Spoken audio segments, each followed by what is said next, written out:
Hello worm farmers and future worm farmers, and welcome to the Worm Whisperer channel. Thank you everyone so much that has made supportive comments on my channel. I really appreciate all the amazing support everyone has shown for the channel, and it helps me keep creating all this educational worm farming content for everyone to enjoy. Today's video is all about how worms reproduce and how to keep your worms reproducing as efficiently as possible in your worm farm. Stay tuned to learn more, and at the end I have some cool little tips to get your worms reproducing even faster if you would like to get your population up.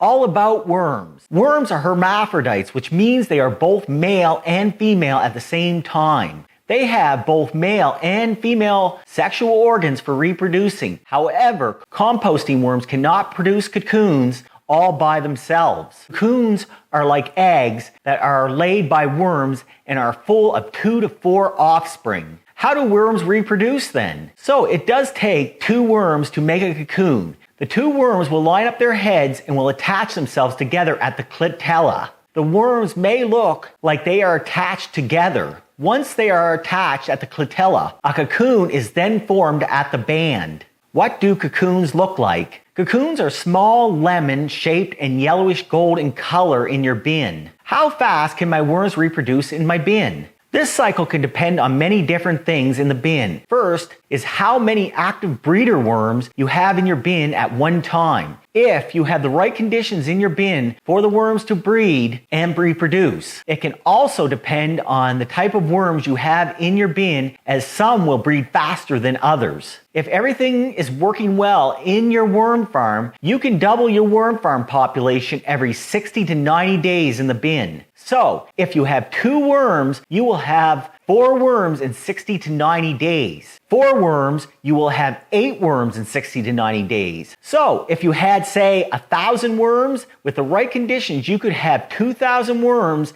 in no more than 90 days. The more worms you have, the more they will find each other and the faster they will reproduce in your bin. A mature breeding worm can produce 2 to 3 cocoons per week if you have composting worms. It normally takes about 11 weeks for cocoons to hatch out its offspring. How long can a cocoon last in my bin if the conditions are not right for hatching? Normally, if a cocoon isn't in a good condition to hatch out its baby worms, it can stay in a dormant stage for years before hatching out its baby worms. If conditions are not right for the worms at the time, you could end up with cocoons hatching even after all your worms have died or the population has declined in the bin. How can you tell if I have breeder worms in my worm farm? Looking at a close-up, you can tell if it's an active breeder worm by its distinctive white band around 1/3 of the way down its body. This is what we call a clitellum. It takes about 4 to 6 weeks to form on a composting worm. The worm will start to lay cocoons about 2 to 3 months after it's born, creating the perfect reproduction conditions for worms. Worms are pretty cool in that they will respond to any natural cues so they can make sure that their species can survive in the future. Some of the things that can change how much your worms are reproducing are temperatures that are at the extremes, either hot or cold, will make the worms start to reproduce faster than normal. If your worm bin is too wet or too dry, can get the worms going to reproduce quicker than they normally would. Lots of space and lots of food will help the worms get going faster with more cocoons in the bin. Okay, so